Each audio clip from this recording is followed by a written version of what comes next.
So let us see regular graph definition. So what is regular graph definition? A graph in which every vertex has the same degree is called a regular graph, which is nothing but if we consider any one graph, so all vertex having degree is same, then it is called regular graph. Okay, let us consider some examples of regular graph. So first example, we consider two vertex with one edge. So what is degree of one? How to find degree of a particular vertex? That is nothing but number of edges connected to a particular vertex. So what is degree of one? Degree of one is one. What is degree of two? Is also one.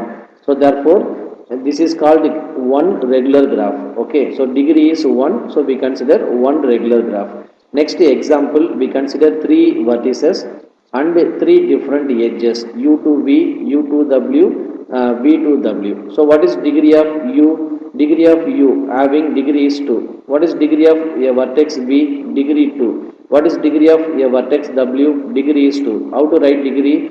Degree is nothing but number of edges connected to a particular vertex is called a degree of a vertex.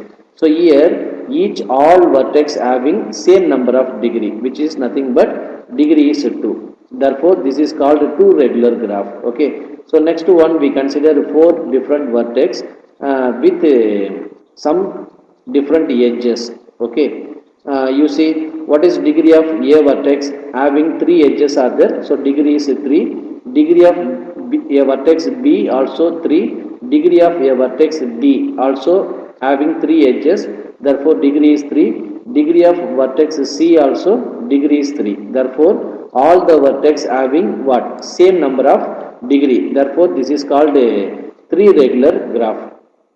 Okay, so I hope you are enjoying this session.